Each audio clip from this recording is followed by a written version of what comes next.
आदाब नाजरीन, मिली डाइजेस्ट की आलमी खबरों में आपका इस्तकबाल है। मैं मुबारक उमरी। पेश है आज की सुर्खियां। किंग सऊद यूनिवर्सिटी की सरबराह का बयान, कोरोना वायरस के खिलाफ जद्दोजहद में खवातीन का किरदार अहम। दुबई के वजीर आजम शेख मोहम्मद बिन रशीद ने कहा, मुस्तकबिल में मजीद बेहतर होने जा रहा है मुत्तहदा अरब अमारात।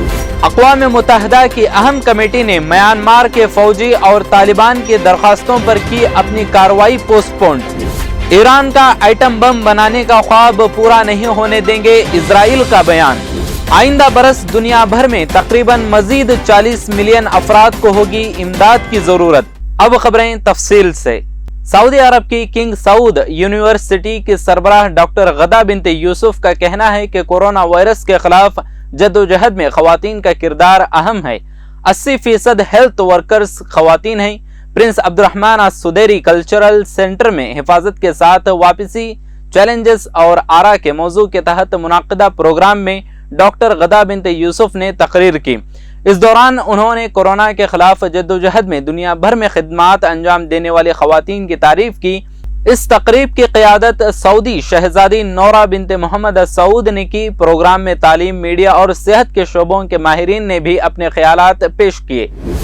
दुबई के वजीर आजम शेख मोहम्मद बिन रशीद अल मकतूम ने कहा कि मुत्तहदा अरब अमारात मुस्तकबिल में मजीद बेहतर होने जा रहा है और इसका आगाज अब से ही हो चुका है। वो 50वें कौमी दिन के मौके पर हटा में मुनाकिदा 50वें कौमी दिन की तकरीब से खिताब कर रहे थे। उन्होंने कहा कि मुल्क का मुस्तकबिल रोशन है और ये सब हमारे अज़्म पर डिपेंड है। इसी मौके पर गुज़िश्ता 50 सालों में मुल्क के लिए खदमात अंजाम दिए हुए अजीम शख्सियात की याद में वीडियो क्लिप दिखाई गई। बाद में हटा में रंगीन लम्हात का भी मुशाहदा किया गया। अक़वाम मुत्तहदा की एक अहम कमेटी ने म्यांमार के फौजी कार्रवाई और अफगानिस्तान के तालिबान हुक्मरानों की जानिब से यूनाइटेड नेशंस में नशिस्तें हासिल करने की दरख्वास्तों पर अपनी कार्रवाई को पोस्टपोन करने का फैसला किया है। अक़वाम मुत्तहदा की क्रेडेंशियल कमेटी के इस ऐलान का मतलब यह है कि म्यांमार और अफगानिस्तान के पहले की हुकूमतों के सफीर ही फिलहाल अपने ओहदों पर बरकरार रहेंगे। म्यांमार की मिलिट्री ने फरवरी में सिविलियन रहनुमा आंग सान सूची की चुनी हुई हुकूमत का तख्ता पलटकर इख्तिदार छीन लिया था और तालिबान ने इसी बरस अगस्त में काबुल पर कब्जा कर लिया था और सितंबर में अक़वाम मुत्तहदा के इजलास के दौरान ही अपना सफीर मुतयन करने की दरख्वास्त दी थी। इजरायली फजाइया के कमांडर मैकम नॉर्कन ने कहा कि तल अबीब एक इंश्योरेंस पॉलिसी की नुमाइंदगी करता है जो इस बात की जमानत देता है कि ईरान जौहरी बम हासिल नहीं करेगा। नॉर्कन का यह बयान इजराइल के इब्रानी चैनल 13 को दिए गए इंटरव्यू में सामने आया है। उन्होंने कहा कि हम इस बात को यकीनी बनाने के लिए हर मुमकिन कोशिश करेंगे कि तेहरान के पास जौहरी बम ना हो।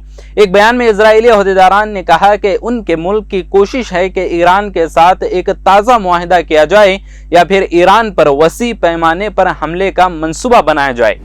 आइंदा बरस दुनिया भर में तकरीबन मजीद 40 मिलियन अफराद को इमदाद की जरूरत होगी। यूनाइटेड नेशंस ने कहा कि वो साल 2022 में 274 मिलियन इंसानों की जरूरियात पूरी करने की तैयारी कर रहा है, जबकि इस साल 250 की इमदाद की जा चुकी है।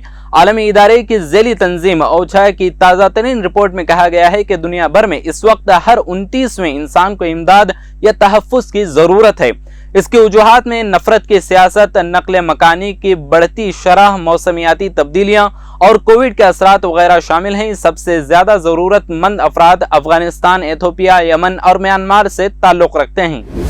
आज के आलमी खबरों में फिलहाल इतना ही। मजीद मुल्क दुनिया की ताज़ा तरीन खबरों को जानने के लिए देखते रहें मिली डाइजेस्ट। अगर आपने अभी तक चैनल को सब्सक्राइब नहीं किया है तो ज़रूर सब्सक्राइब करें, दूसरों के साथ शेयर करें, वीडियोस को लाइक करें। शुक्रिया।